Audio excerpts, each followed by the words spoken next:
নমস্কার বন্ধুরা, আমি মিঠু দাস বৈরাগ্য রান্নাঘরে আপনাদের সকলকে সুস্বাগত জানাই নতুন একটা ভিডিও দেখার জন্য। প্রতিদিনের মতো আজকেও আমি চলে এসেছি রান্নাঘরে। তো আজকে আমি রান্না করব মাছের একটা রেসিপি বানাবো। আজকে বাজার থেকে মাছ কিনে নিয়ে এসেছে, কোকিলা মাছ। দেখুন একদম কেটে পিস করে নিয়ে এসেছে। আর এই যে মাছের পিঠে যে কাঁটাটা থাকে খুব শক্ত, তাই একদম কেটে নিয়ে এসেছে মাছের কাঁটাগুলো দেখুন। আর আমি বাড়িতে ধুয়ে পরিষ্কার করে নিয়েছি। এবার আমি লবণ হলুদ মাখিয়ে নেবো মাছের মধ্যে।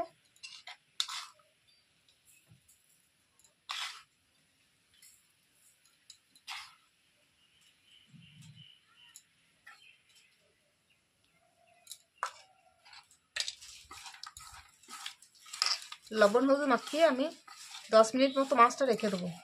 লবণ হলুদ মাখিয়ে যদি মাছটা রেখে দিই তাহলে মাছের ভিতরে নুনটা ঢুকবে, মাছটা খেতেও ভালো হবে। আজকে কোকিলা মাছের আমি সর্ষে পোস্ত দিয়ে ঝাল বানাবো। এখানে 2 চামচ পোস্ত নিয়েছি আর 3 চামচ আমি কালো সর্ষে নিয়েছি, 2টো কাঁচা লঙ্কা নিয়েছি, অল্প সামান্য একটু আদা নিয়েছি। এইটা আমি একটা টমেটো দিয়ে পেস্ট করে নেব মিক্সিতে।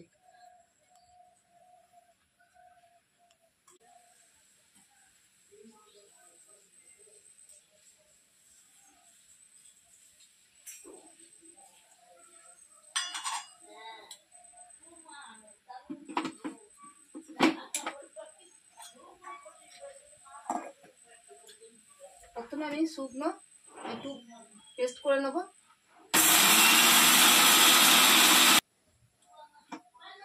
শুকনো সর্ষে পোস্ত যদি একবার জল না দিয়ে মিক্সিতে পেস্ট করে নেওয়া হয় তাহলে গুঁড়ো হয়ে গেলে মশলাটা খুব মোলায়েম হয়ে বাটা যায়। এবার আমি টমেটো দিয়ে দিলাম আর জল দিয়ে দিলাম।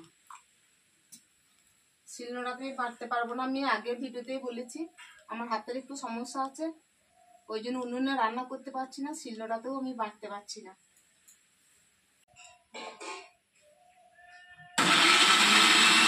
সর্ষে টমেটো পোস্ত আর 2টো কাঁচা লঙ্কা আমি পেস্ট করে নিয়েছি।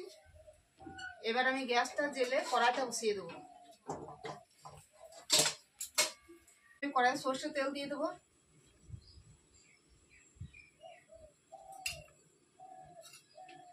তেলের ধোঁয়া উঠতে শুরু করেছে, তেল গরম হয়ে গেছে। এবার আমি দিয়ে দিলাম 5 ফোড়ন।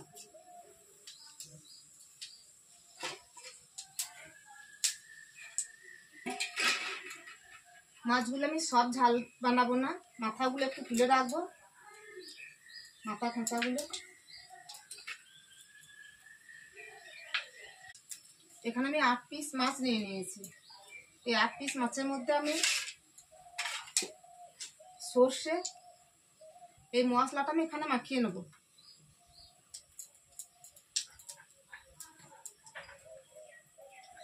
আর একটু মশলা আছে এখানে ঢেলে দিলাম সবটাই।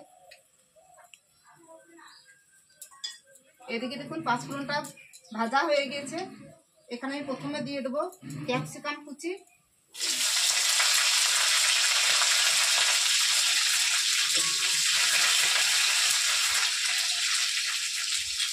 ক্যাপসিকামটা ভাজা হোক ততক্ষণে আমি এই মশলাটা মাখিয়ে নেবো মাছের সঙ্গে। সর্ষে পোস্ত মশলাটা আমি মাখিয়ে নিয়েছি, বা ধনে পাতাটা মাখিয়ে নেবো।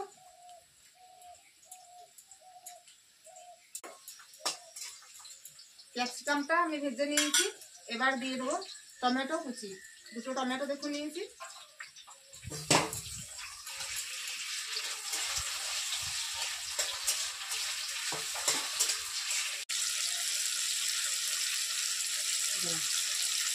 খুব সামান্য একটু চিড়ে নিয়েছি, স্বাদের জন্য দিয়ে দিলাম চিনিটা।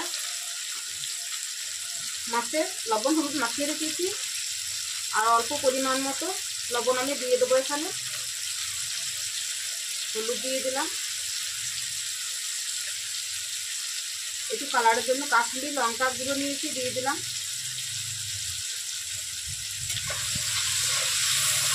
ভালো করে নাড়াচাড়া করে ভেজে নিলাম।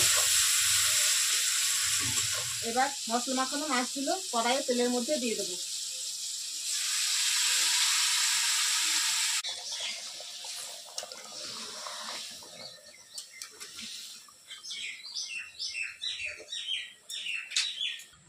এবার চিড়ে নেওয়া 4টে কাঁচা লঙ্কা আমি এখানে দিয়ে দেবো।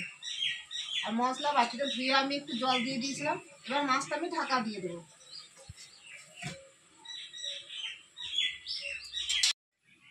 আজকে কোকিলা মাছ আমি না ভেজে কাঁচাই রান্না করলাম মশলা মাখিয়ে। আপনারা তো সবটাই দেখলেন। আপনারা যদি না খেয়েছেন এরকমভাবে, তাহলে এরকমভাবে বানিয়ে একবার এই কোকিলা মাছ রান্না করে খেয়ে দেখবেন। আর কমেন্টে অবশ্যই জানাবেন যে আপনাদের কেমন লাগলো। এই রান্নাটা কিন্তু খেতে খুবই ভালো লাগে। এবার আমি ঢাকনাটা খুলে দেখি।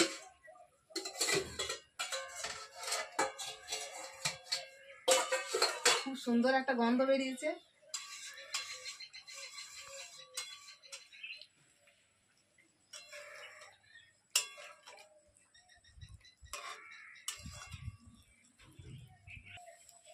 এবার একটু কাঁচা সরষের তেল অল্প করে দিয়ে আমি নেব।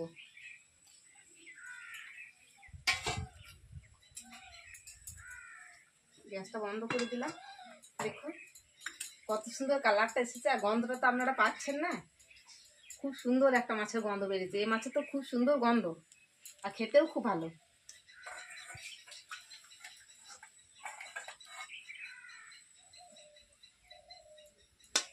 সব শেষে একটু ধনেপাতা কুচি ছড়িয়ে দিই।